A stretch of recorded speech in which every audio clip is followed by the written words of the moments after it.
Sa mga maiinit na balita ngayong tanghali. 150 million pesos na ginastos ng COMELEC na sayang dahil sa reprinting ng balota. Nasa 6 million ballots hindi na magagamit kasunod ng inilabas na TRO ng Korte pabor sa ilan didisqualify na kandidato. Pagdinig kaugnay sa nadiskubreng submarine drone sa Masbate, sinimulan na ng Senado.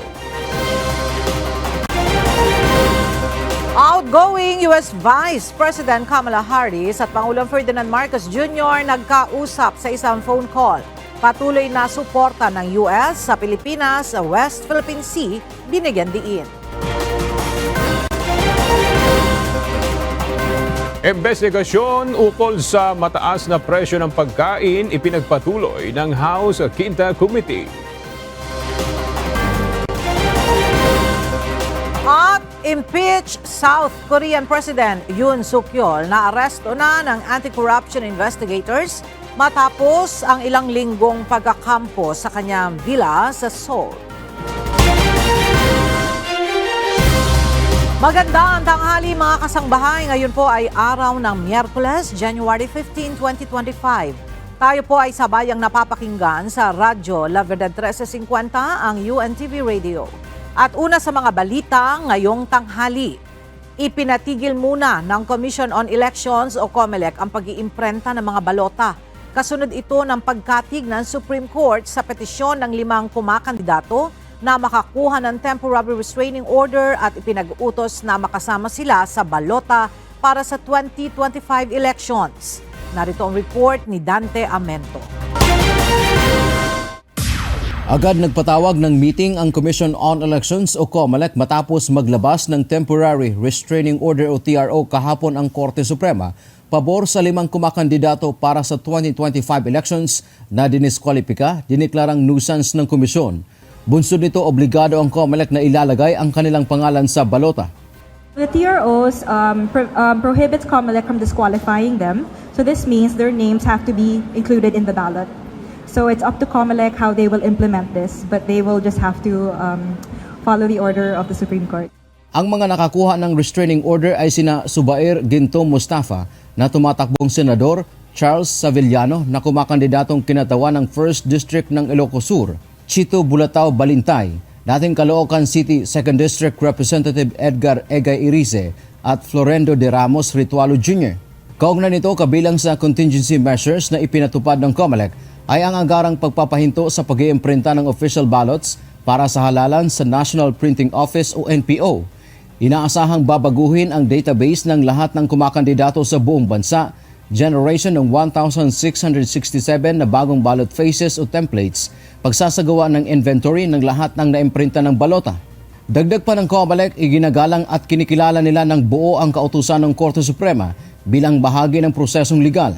Binigyang diin ng poll body na bagamat may delay, hindi anya dapat mababahala ang publiko dahil kontrolado ng COMELEC ang sitwasyon. Inabisuhan na rin ng komisyon ang Senado, House of Representatives, Citizens Arms, political parties at iba pang ahensya hinggil dito. Samantala, lahat ng mga naimprinta ng balota ay dadalhin sa COMELEC warehouse sa Laguna at inaasahan na lahat ng ito ay sisirain para hindi magagamit. Dante Amento, UNTV, News and Rescue. Diyos ang aming sandigan, serbisyo publiko, ang aming pinahahalagahan. Malaking halaga ng pera ang nasayang dahil sa inaasahang pag-iimprenta ng mga bagong balota kasunod ng desisyon ng Korte Suprema na isama sa balota ang 5 kumakandidato na nakakuha ng Temporary Restraining Order o TRO. Ayon sa COMELEC, nasa 6 na milyong balota ang tapos nang naimprenta na kailangang sirain. Para sa iba pang detalye, nagbabalik si Dante Amento live. Dante, wala bang ibang paraan para magamit pa yung mga balota na yan? Magandang tanghali, Aga. Wala nang ibang paraan para magamit yung mga nauna lang na imprentang balota. Sa katunayan nga, Aga, ay opisyal nang ipinatigil ng Commission on Elections o COMELEC sa National Printing Office o NPO kagabi ang pag-iimprenta ng mga balotang gagamitin sana para sa 2025 midterm at Bangsamoro parliamentary elections. Ayon kay Chairman George Erwin Garcia, nasa 150 million pesos ang nasayang na kanilang ginasto sa mga naimprinta ng mga balota. Nakapag-imprinta na sila ng nasa 6 na milyong balota mula noong January 6. Kasama na dyan yung para sa overseas voting, local absentee voting, balota para sa Bangsamoro region na national and local elections at Bangsamoro parliamentary elections. Gayon din ang mga balota na gagamitin sa Caraga region at test ballots. Kasama rin sa binayaran o pinagkagastusan ng COMELEC ang pasweldo sa mga taong nagtatrabaho sa loob ng NPO at iba pang peripherals. Kailangan nilang itigil ang ballot printing dahil mag-iimprinta ng panibago kung saan inaasahang ilalagay na ang pangalan ng 5 kumakandidato na nakakuha ng restraining order mula sa Korte Suprema. Kabilang na rito si dating Caloocan City 2nd District Representative Edgar Egay Erice. Patuloy at lagi po namin paulit-ulit sinasabi na magko-comply, susundin natin ang anuman pong ipag-uutos sa atin ng Korte Suprema. Pinatigil muna kaagad natin ang printing. Number 2, ngayon iniinventaryo ang lahat ng mga balota. Makikita niyo po yan sa inyo pong live streaming na ginagawa po, iniinventaryo, inaalam ilang kadami talaga ang naimprenta. Ang mga naunang naimprintang 6 na milyong mga balota ay kailangan itong sisirain sa pamamagitan ng spreading. Kung pwede na bang sirain. Muling namang tiniyak ng COMELEC na walang dapat ikababahala ang ating mga kababayan dahil kontrolado nila ang sitwasyon. Tuloy na tuloy rin anya ang automated elections sa kabila ng gipit na sila sa schedule ng pag-iimprenta ng mga balota. Aga, bukod nga dito sa maaring o dito sa gastos na nasayang ng Commission on Elections, isa pa sa epekto nitong temporary restraining order o TRO ng Korte Suprema, magbabago, may mga kumakandidato na apektado yung kanilang mga numero. So mula letter M, dahil Mustafa yung maaaring ipasok sa balota, itong si Subair Mustafa, kailangan niyang ipasok sa balota, letter M. So mula roon sa kanya, pababa, nasa 12 mga kumakandidato ang maaaring mababago pa yung kanilang mga numero dahil nga papasok itong si Mustafa matapos na makakuha ng restraining order sa ating kataas-taasang hukuman.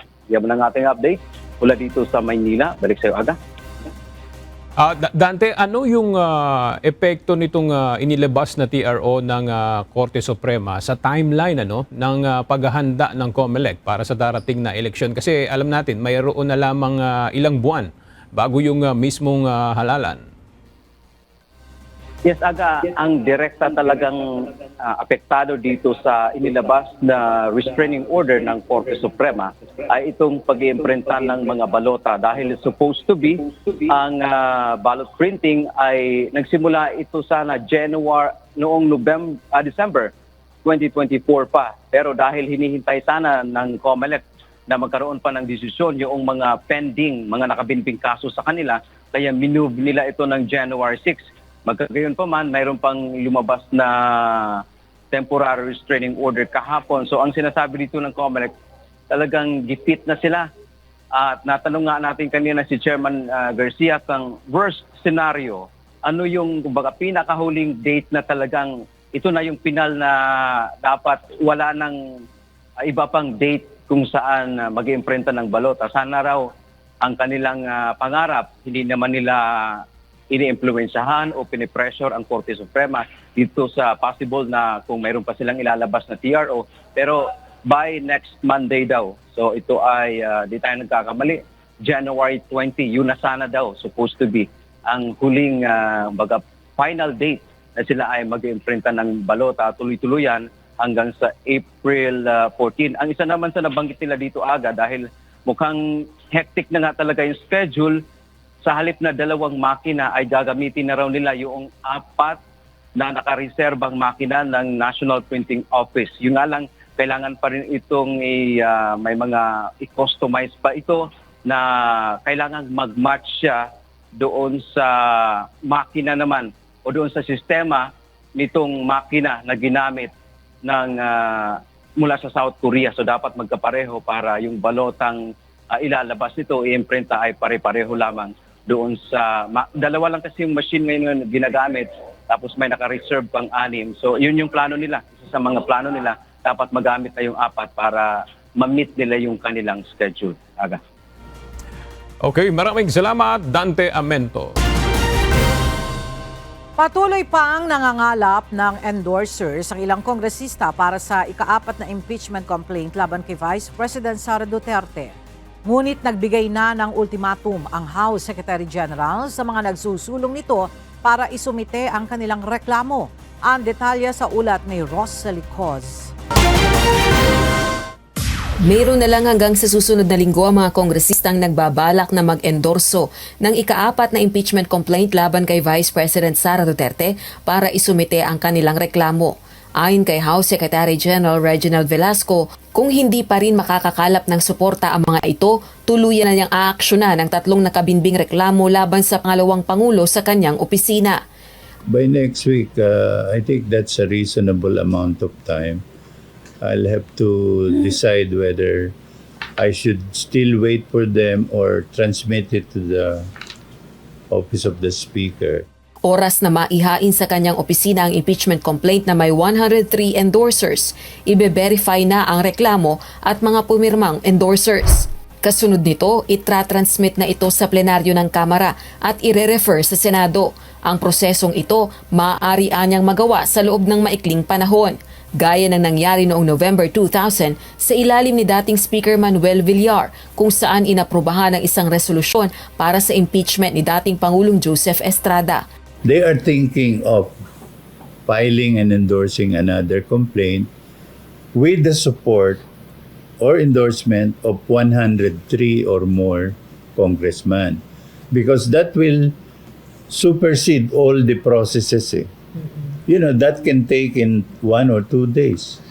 Just like the Villar experience, no? The then speaker read the articles of impeachment. It was validated. The signatories were validated, transmitted to the Senate. And then I think the following day or 2 days after, they replaced Manny Villar, no? Samantala, wala namang alam ang ilang House leaders kaugnay ng sinasabing 4th impeachment complaint. So, hindi ko alam kung may katotohanan yan o hindi ko rin alam kung merong magsusulong talaga ng pang-4 na impeachment. We never talked about the 4th impeachment. We actually haven't talked about the impeachment complaints yet, no? I have to read it first kung mayroon mang ganun. Pero as of now, sa majority po, parang wala pa po. Naniniwala naman ang 2 makabayan Black Solons na hindi makaapekto sa isinusulong nilang impeachment laban kay VP Duterte ang isinagawang malaking rally ng isang religious organization araw ng Lunes, January 13. Kahit pa sabihin mong 1.5 million yan na lumabas, it's not the totality ng Filipino people asking for justice doon sa mga nangyari o naganap na paglustay ng pera ng taong bayan. At kahapon din sa pagkausap natin sa ating mga kasamahan dito sa Kongreso, ay, wala rin naman silang pakialam at on the top of their mind pa rin yung impeachment. Sa unang 3 impeachment complaints na inihain sa Kamara, 6 na kongresista ang endorsers kabilang na sina Congresswomen Brosas at Castro. Hindi naman nagbabago ang posisyon ni Pangulong Ferdinand Marcos Jr. sa impeachment moves laban kay Vice President Sara Duterte. Ayon kay Executive Secretary Lucas Bersamin, patuloy na naniniwala si PBBM na hindi dapat mapatalsik sa pwesto ang pangalawang Pangulo. Rosalie Coz, UNTV News and Rescue. Diyos ang aming sandigan, serbisyo publiko ang aming pinahahalagahan.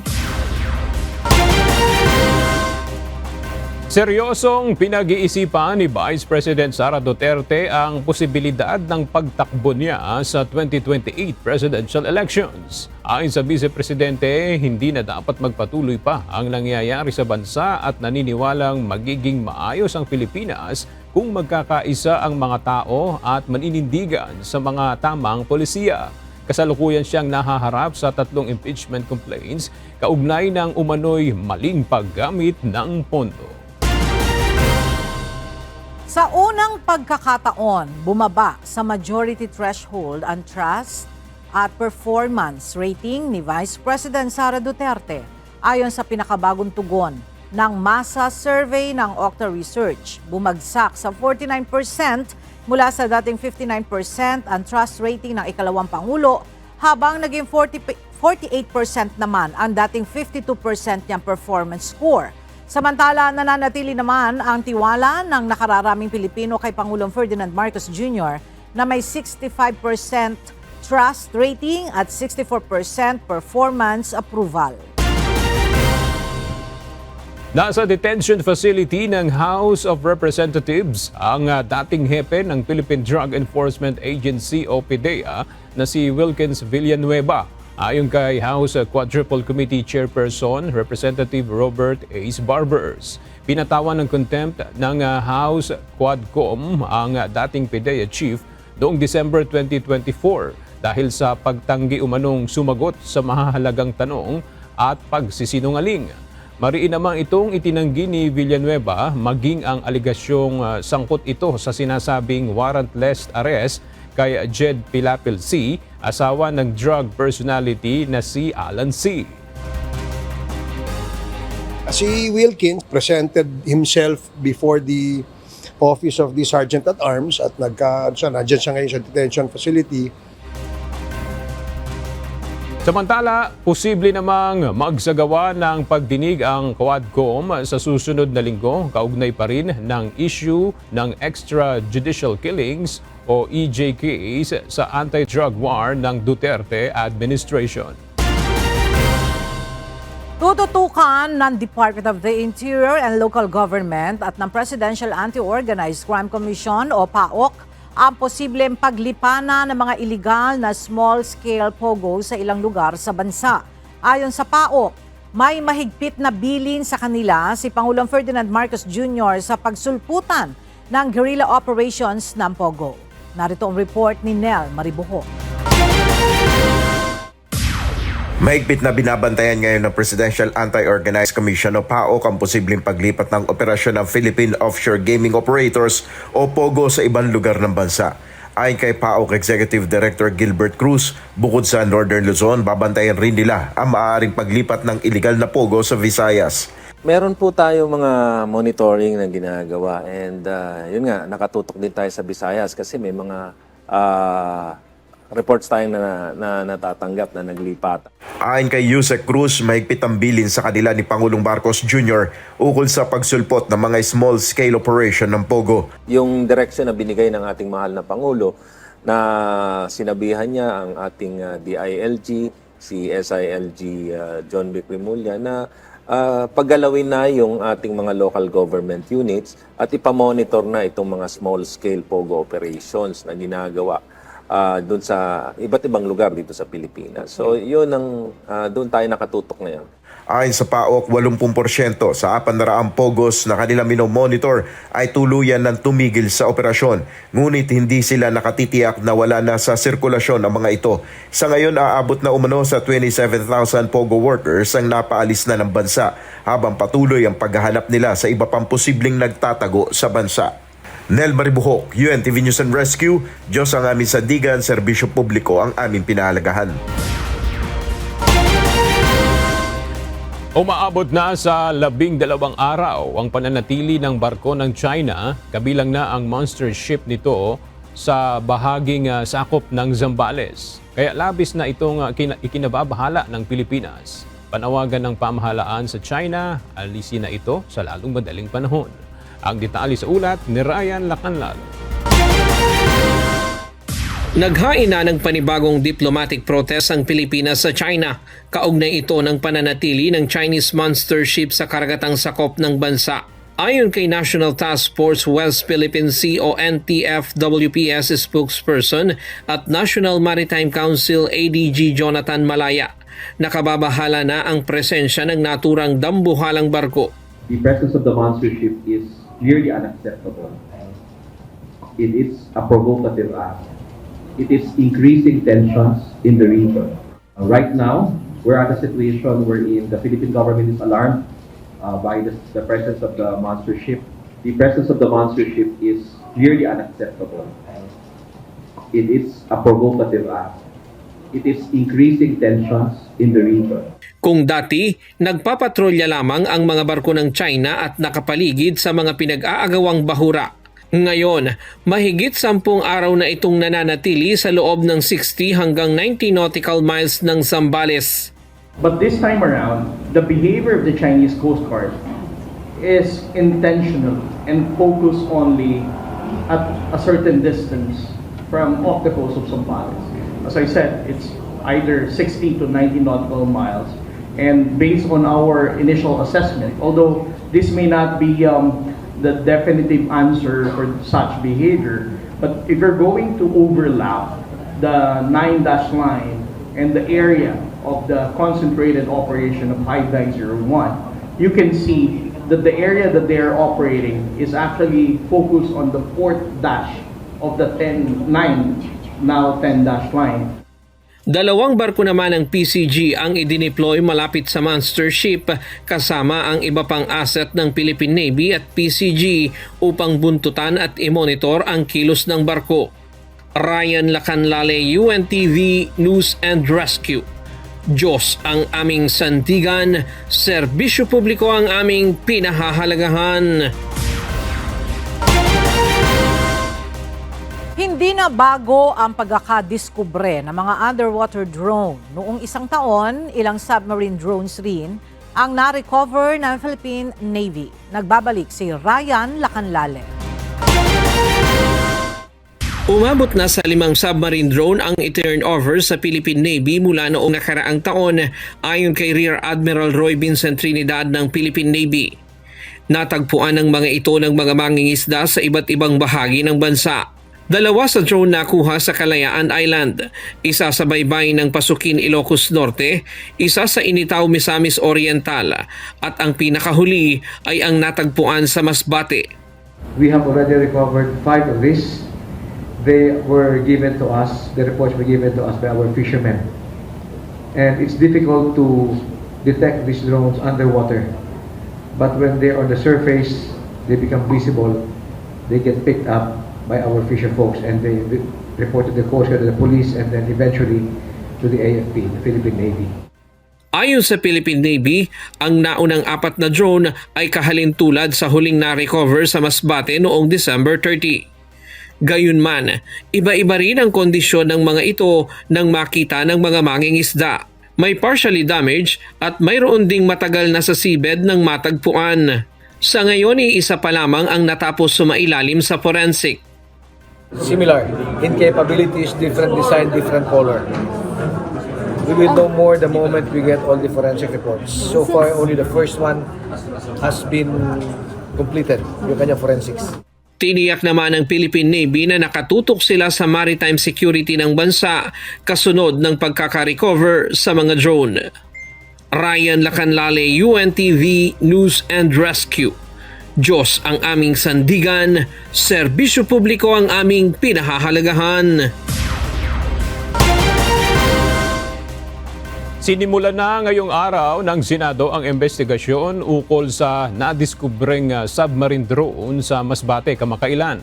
Mula sa Senado, alamin natin ang karagdagang detalye kay Asher Cadapan Jr. live. Asher, ano na ang mga napag-usapan sa pagdinig ng Senado kaugnay ng submarine drone?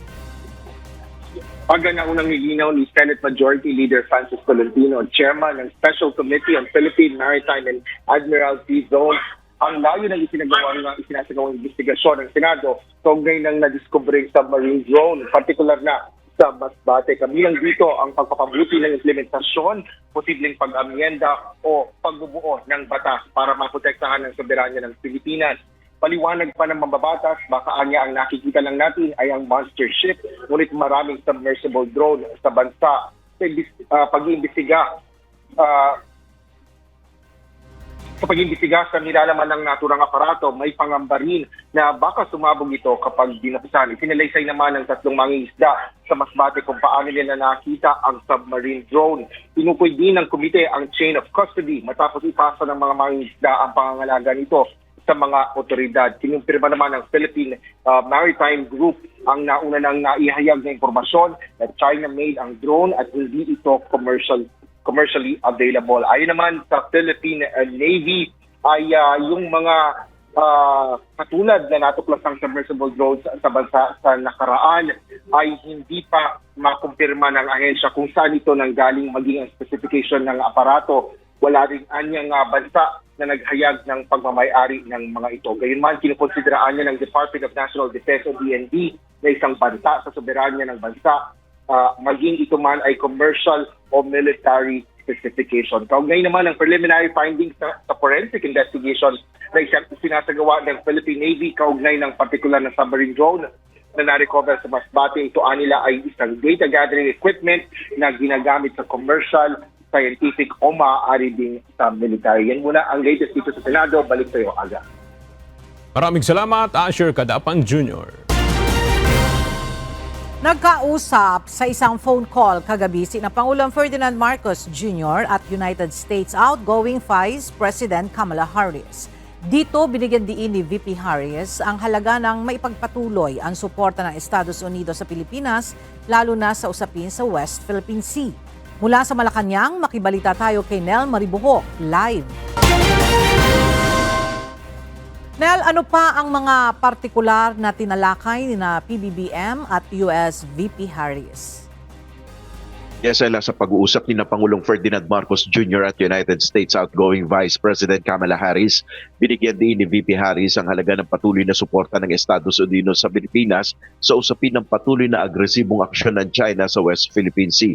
Ayon kay VP Harris, ang kanyang pagbisita noon sa Pilipinas ay nagpapakita ng patuloy na pagpapatatag sa suporta ni President Biden sa bansa pagdating sa seguridad at pag-unlad. Sa unang pakikipag-usap nila ni Pangulong Marcos, mahalaga sa US Vice President at sa Estados Unidos na mas lalong patatagin ang commitment nito sa Pilipinas pagdating sa defense, kabilang narito ang usapin sa South China Sea.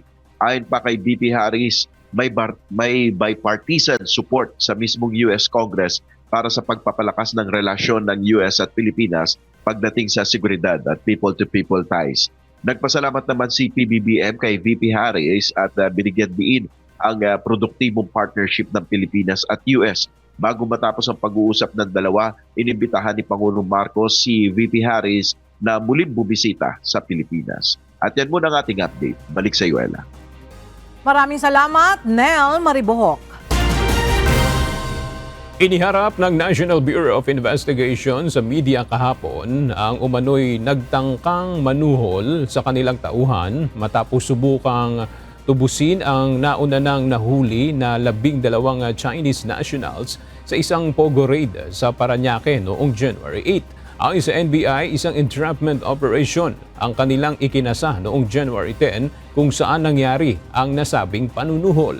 Ang detalye sa report ni Ivan Alvarez. 300,000 piso kada isang Chinese national na naaresto ng National Bureau of Investigation ang tinangkang ialok sa ahensya. Para ito sa 12 Chinese national na sangkot sa nasa Koteng Scam Hub sa Parañaque na may 400 pogo workers noong January 8. Gumagawa ang mga ito ng iba't ibang klase ng panloloko gaya ng love scam scripts, peking cryptocurrency at investment schemes. 12 of them ay actually na nahuli namin. Flagrante delicto, nandun sa harap ng computer nila and doing their things. So, that 12 ay inaresto agad namin en flagrante delicto. Ayon sa NBI, nang hinahanda ng dalhin ang mga ito sa NBI office, ay nag-alok ang nagpakilalang Ezekiel Bernales, isang Filipino-Chinese interpreter, ng 3.6 million pesos upang matubos ang 12 Chinese national. 5 Pilipino naman ang napag-utusan upang i-deliver ang unang batch ng pera na nagkakahalaga ng 900,000 pesos para tubusin ang mga ito noong January 10. We found out na itong mga Pilipino are working for a Chinese boss. Kanya-kanya silang tubos ng mga Chinese na nahuli natin together with the Bureau of Immigration. Giit ng isa sa mga sospek na nagdala ng suhol, hindi niya alam na suhol na ang bitbit niyang pera. Nagulat na lamang anya sila na address na pala ng NBI ang kanilang napuntahan. Yung boss po namin, sir, tumawag lang po sa amin na pumunta sa isang lugar para pumikap ng mga tao na meron po siyang ibinigay na isang eco bag sa akin na hindi ko naman po alam kung ano yung nilalaman ng eco bag. Sa pakikipagtulungan ng NBI Cybercrime Division at NBI Special Task Force, agad na naaresto sa entrapment operation ang driver na naghatid ng pera, pati ang iba pa nitong kasamang individual. Ayon kay Attorney Jeremy Lotok, Chief ng Special Task Force, hindi na bago na mayroong sumubok manuhol sa mga kawani ng naturang ahensya. Kaya naman pinag-utos na mismo ni Bureau of Investigation Director Jaime Santiago na hulihin ang mga gagawa ng ganitong mga aksyon.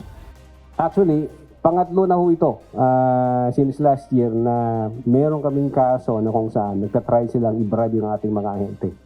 Samantala, na-recover mula sa ginanap na entrapment operation ang 900,000 pesos cash na tinangka isuhol sa NBI, pati na rin ang cellphone na ginamit ng mga ito. Sasailalim sa inquest proceedings sa City Prosecutor's Office sa Pasay ang mga individual na nag-deliver ng perang panuhol para sa kasong corruption of public officials. Ivan Alvarez, UNTV News and Rescue. Diyos ang aming sandigan, serbisyo publiko ang aming pinahahalagahan. Ipinagpapatuloy ngayong araw ng House Quinta Committee ang investigasyon kaugnay ng mahal na presyo ng pagkain sa bansa. Kabilang sa commitment ng liderato ng Kamara na siyasatin ang smuggling at hoarding na dahilan ng pagtaas ng presyo ng mga bilihin. Mula sa House of Representatives, makibalita tayo kay Rosalie Coz live. Rosalie, ano yung update dyan sa pagdinig ng Quinta-Com?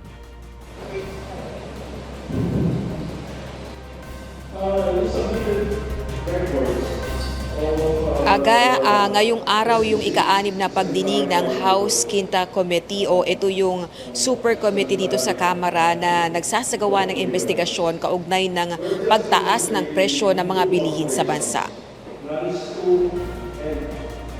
Sa unang bahagi ng pagdinig, iniulat ng Philippine Statistics Authority o PSA Price Statistics Division na bumaba ang average na presyo ng regular milled at well-milled rice noong December 2024 kung ikukumpara sa November 2024. Gayunman, kung paghahambingin sa average prices noong December 2023, mas mataas ang presyo ng bigas noong nakalipas na buwan. Ikinagulat naman ni House Quinta Committee Chairperson Albay 2nd District Representative Joey Salceda ang datos ng PSA.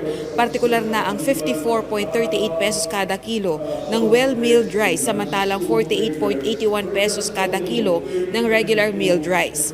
Lalo na't nananatiling mababa ang farm gate price ng bigas sa 20.70 pesos kada kilo. Naniniwala naman si Agriculture Undersecretary Asis Perez na sa retail ang problema sa mataas na presyo ng bigas.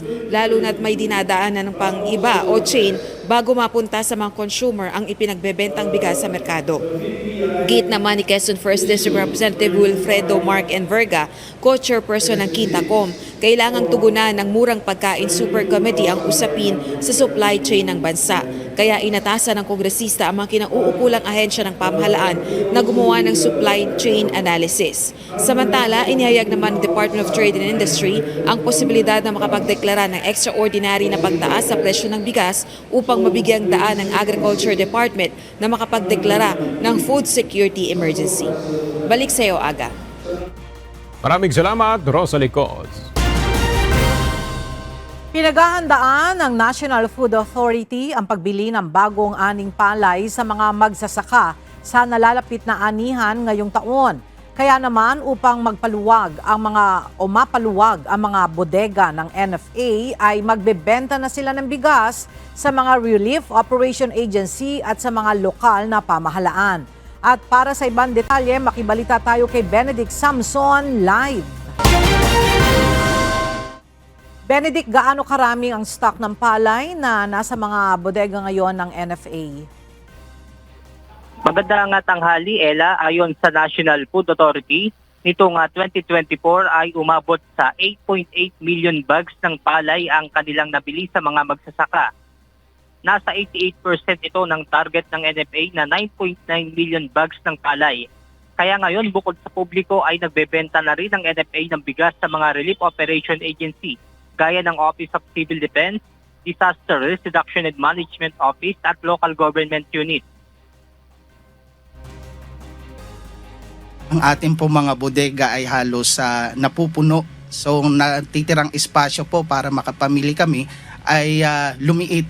So kaugnay po nito, gilingin na ang mga palay na ating nabili upang maging handa tayo sa pagtanggap ng mga deliveries pagdating ng summer crop harvest.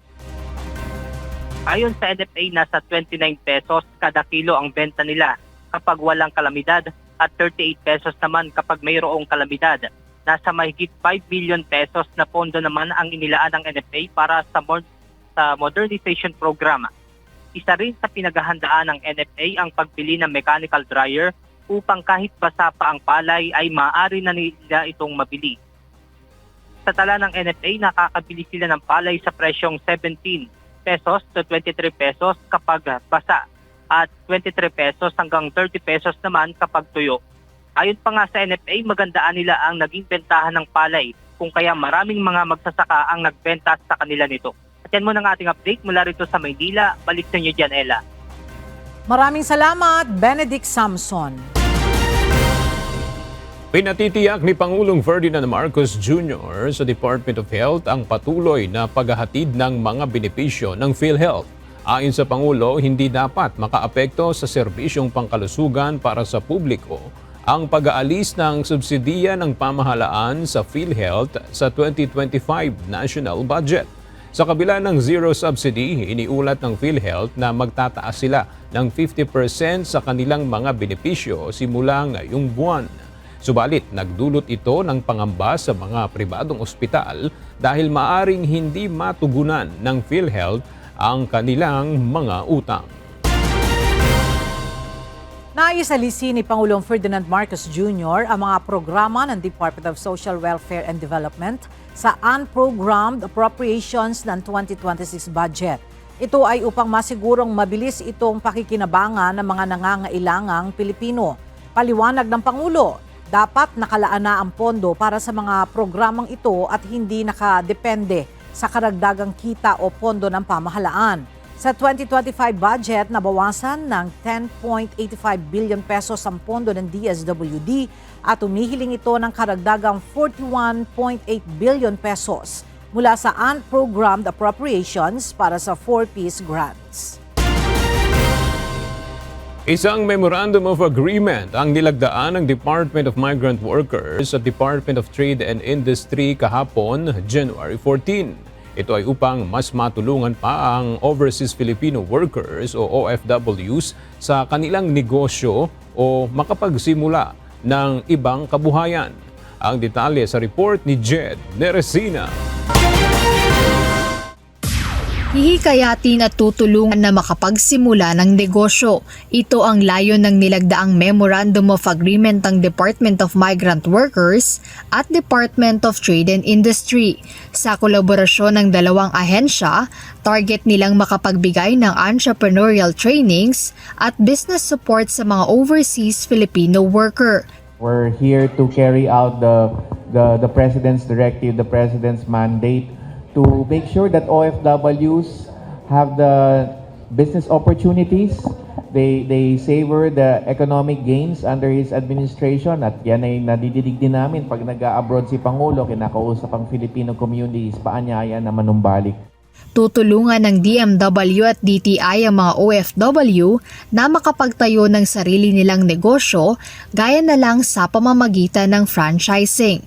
It's a very important MOA signing because the OFWs are actually our heroes. We need to protect the income that they remit to their families, and we also need to protect the money that they earn. Why?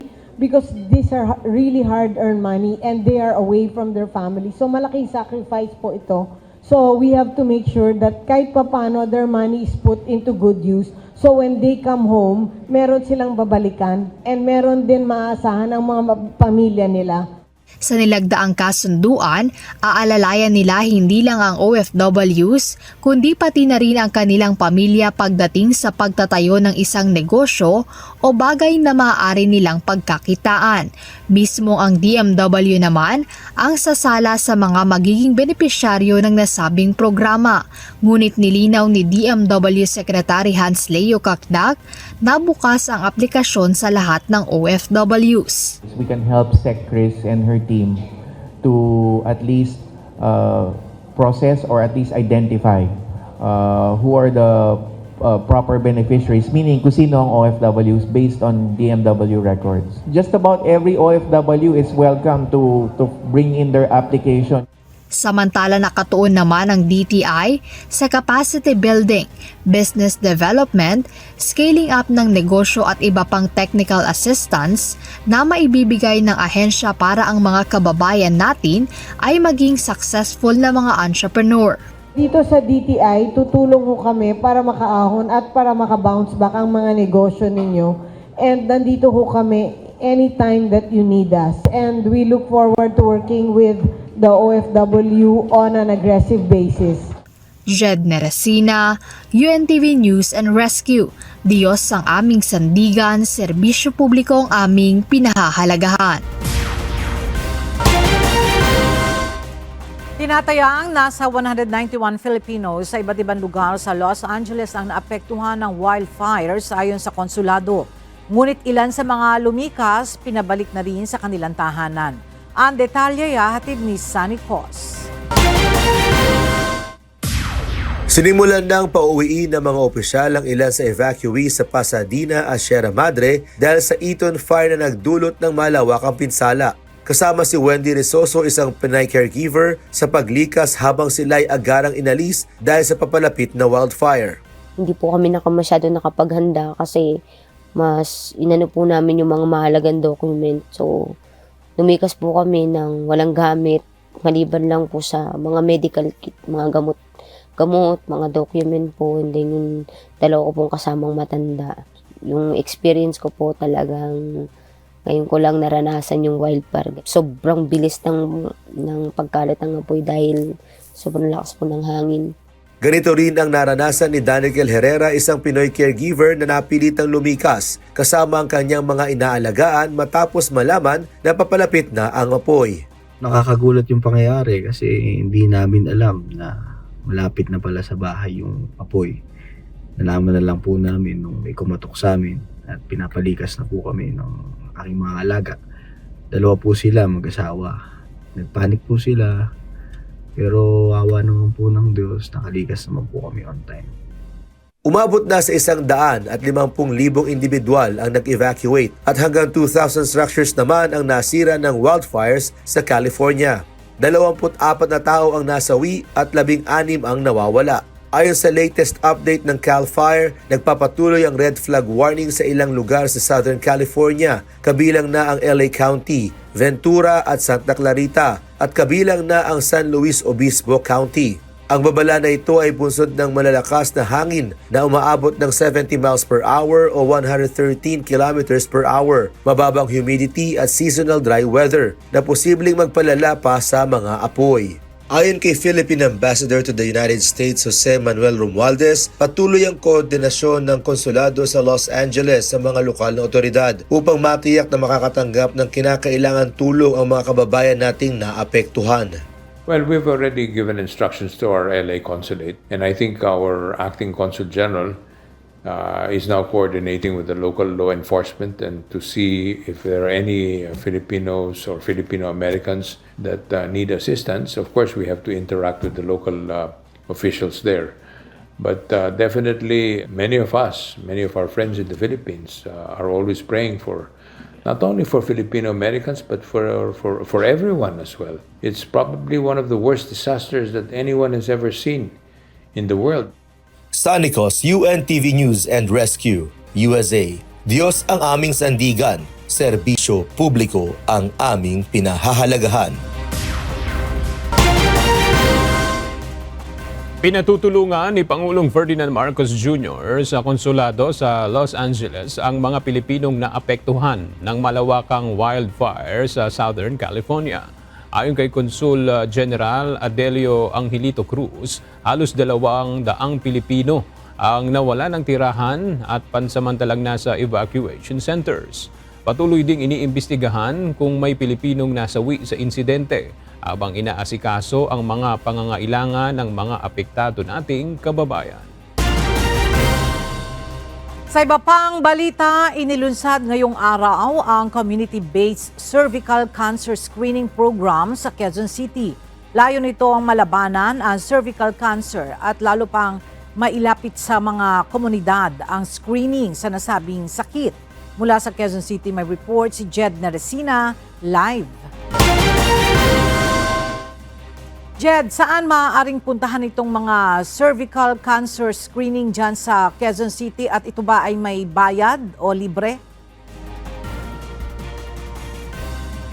Magandang tanghali, Ella. Maaaring ang pumunta yung mga kababayan natin, particular na yung mga Q-citizens sa pinakamalapit na health center sa kanilang lugar at available ding magpa-screen sa ilang mga barangay dito sa Quezon City. At ngayong araw nga na inilunsad yung community-based cervical cancer screening program, ay maaari na rin magpa-screen yung mga kababayan natin sa piling mga butika sa nasabing lungsod at binigyan namang diin ng QC Health Department na ito ay libre. Mas magiging madali na ang screening para sa cervical cancer sa mga kababaihan na 30 to 40 years old. Ito ay matapos ilunsad sa Quezon City ang community-based cervical cancer screening program. Launching po natin ngayon is something na first in the Philippines. This is a community-based cancer control or prevention program in which hindi na-expect sa isang lugar pwede na palang mag-test po ang isang babae.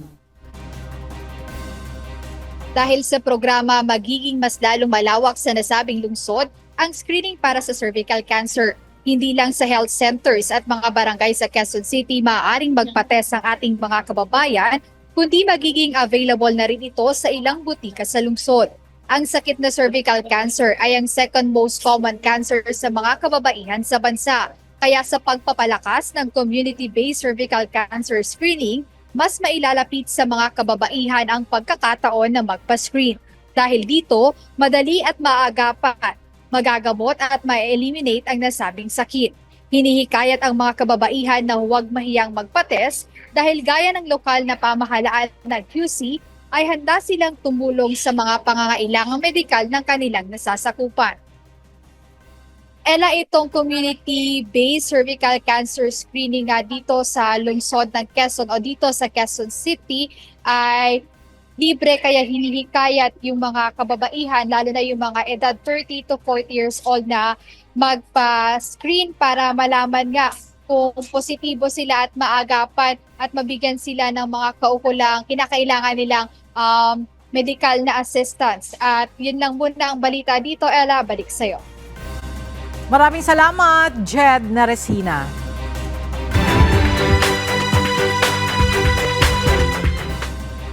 Dalawa ang nasawi habang isang senior citizen ang nasa kritikal na kondisyon matapos na magbanggaan ang isang tricycle at ang minibus sa Bulacan kahapon.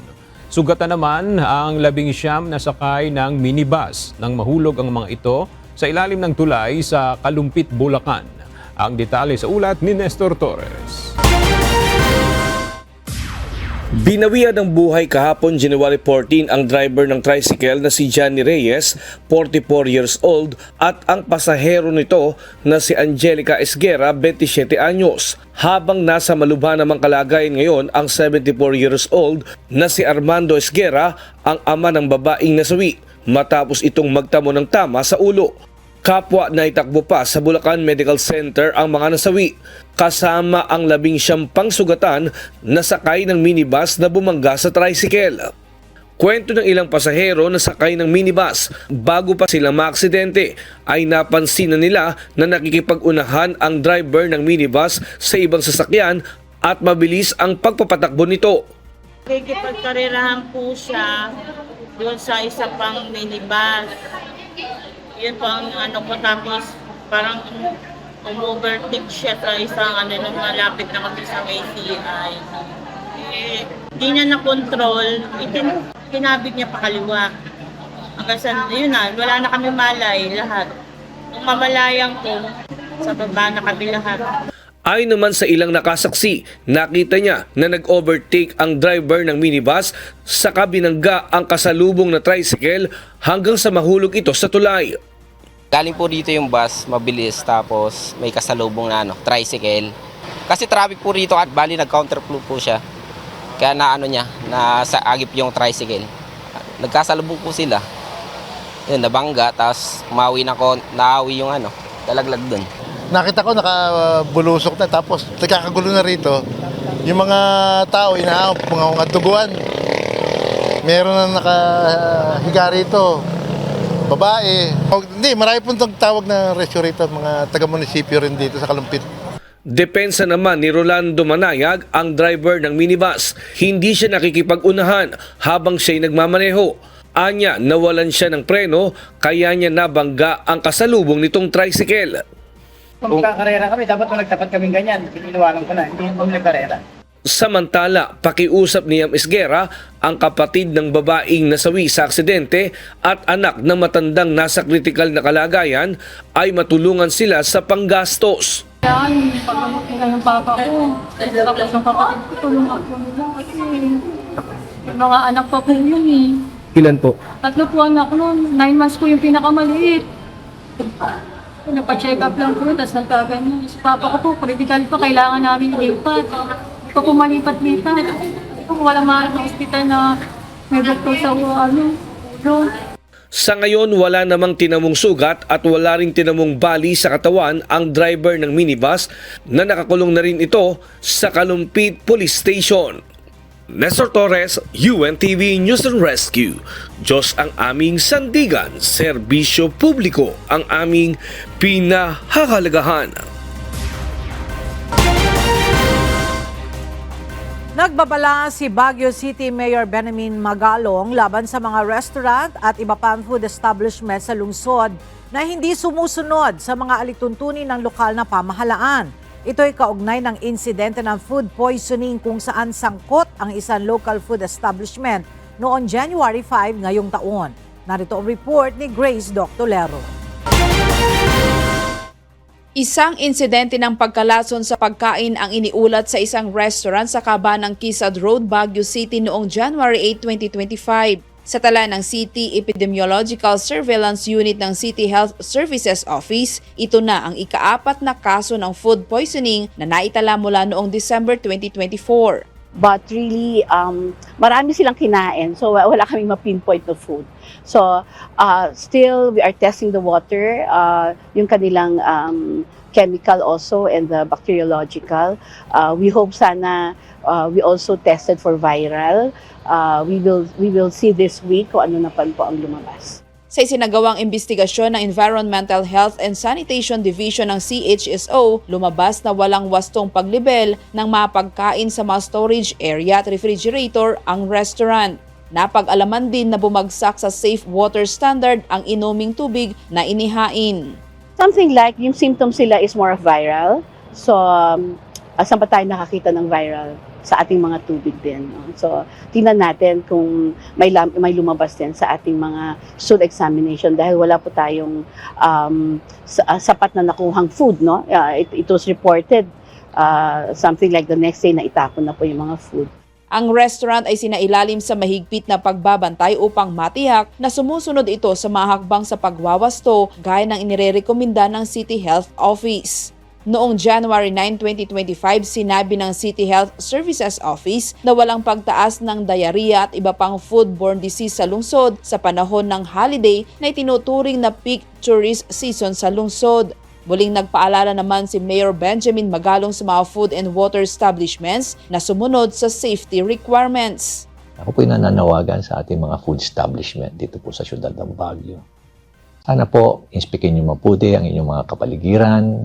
Siguraduhin niyo po na safe po yung inyong mga tubig, safe din yung po yung inyong mga pagkain. Yung mga karne, yung mga vegetables, tama po yung paghuhugas, yung sanitation po ng inyong kitchen, ganun na rin po yung inyong kapaligiran, ganun na rin po yung disposal ng inyong garbage. Para po talagang maging safe po tayo. At the same time, malinis po tayo. Kailangan po namin ng inyong kooperasyon.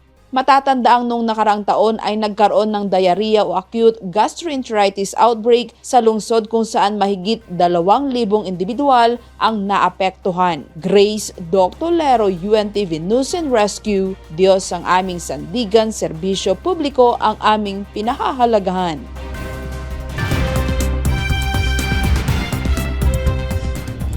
Naaresto na ng anti-corruption investigators si South Korean President Yoon Suk-yeol matapos ang ilang linggo ng tensyon kaugnay ng kanyang kontrobersyal na deklarasyon ng martial law noong Disyembre. Tumanggi si Yoon na makipagtulungan sa mga investigador, kaya't pinahintulutan ng korte ang pag-aresto sa napatalsik na presidente ng South Korea. Habang ang ilan ay nanawagan ng kanyang pagbibitiw, ang kanyang mga taga-suporta ay nanindigan na iligal ang pagpapatalsik sa Pangulo. Tinututukan ng Constitutional Court ang kasong impeachment at iba pang reklamo laban kay Yoon at sa ilang miyembro ng kanyang administrasyon. Sa kabila ng pagtanggal ng kanyang kapangyarihan ng National Assembly, nananatiling matatag si Yoon at tinutulan ang mga paratang sa kanya. Magpapatupad ang Indonesia ng regulasyon na magtatakda ng minimum age requirement sa social media upang protektahan ang mga kabataan sa digital space. Ipinahayag ito ni Communications Minister Mutia Hafid matapos makipagpulong kay Pangulong Prabowo Subianto. Pinuri ng Pangulo ang panukala at inatasang ipagpatuloy ang paghahanda para sa implementasyon ng regulasyon. Bagamat hindi pa tiyak ang minimum age, layunin itong limitahan ang digital access ng mga bata.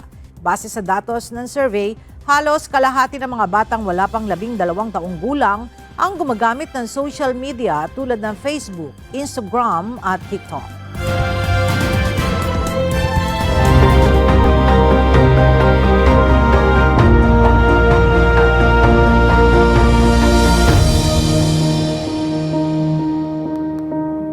Panibagong kasunduan para sa mas pinalakas na serbisyo publiko ang nilagdaan ng members Church of God International o MCGI, UNTV at Davao Norte Provincial Office. Bukod sa MOU signing, pinasinayaan din ang 12 solar lights at iba pang mga pangangailangan ng mga pulis para sa paggawa ng kanilang mga tungkulin. Narito ang report ni Marisol Montano.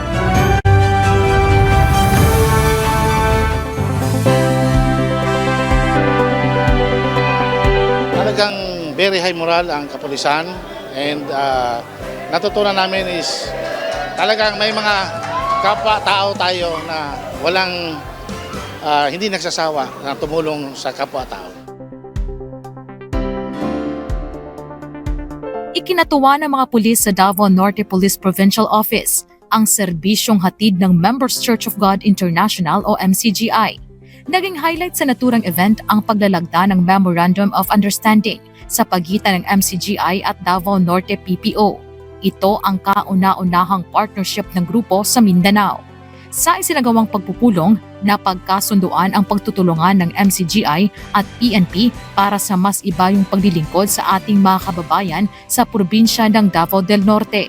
Kami po ay nagpapasalamat sa Panginoon kasama po ang members ng Church of God International sa lahat ng ating pong mga opisyales ng pambansang pulisya dito sa Davao Norte sa pagpapatuloy po ninyo sa amin upang kami makagawa ng aming mga tungkulin sa harap ng Panginoon.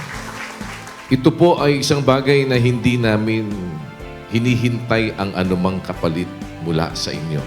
Una po ay naniniwala kami kailangan naming gawin ito sapagkat ito'y isang obligasyon at hindi isang option.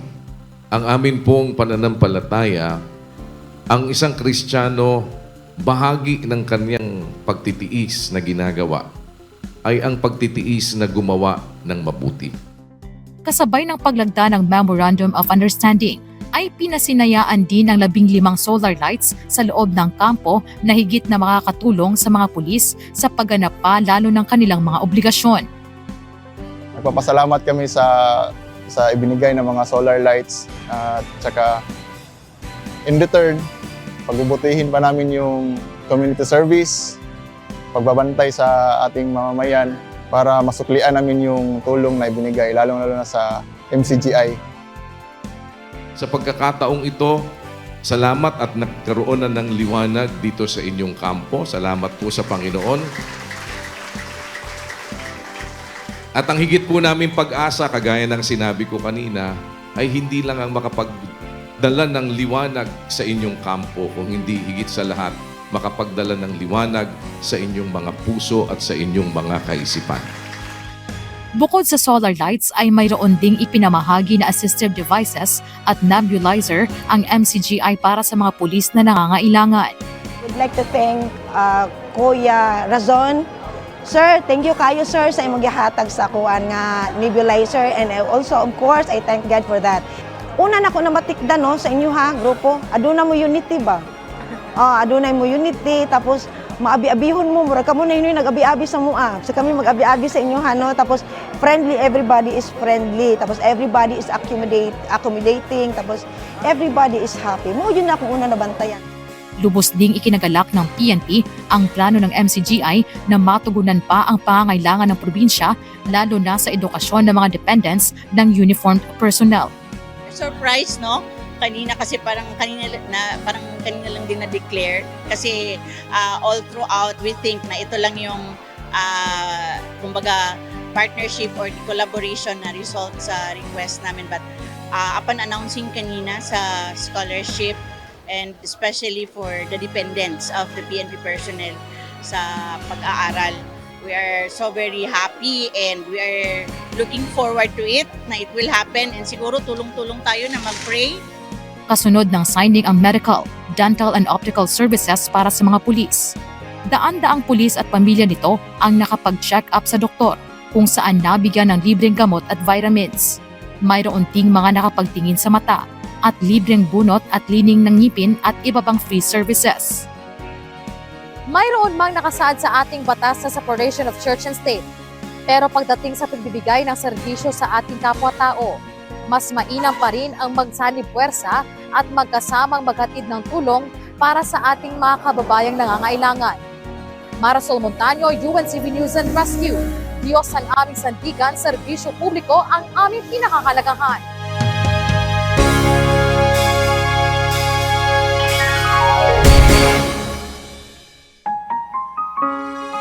At sa ating pong iiwang mga salita ng Diyos na ating sandigan mula sa aklat ng unang Tesalonica, Kapitulo 5, versikulo 21 hanggang 22 na nagsasabi, subukin ninyo ang lahat ng mga bagay, ingatan ninyo ang mabuti, layuan ninyo ang bawat anyo ng masama.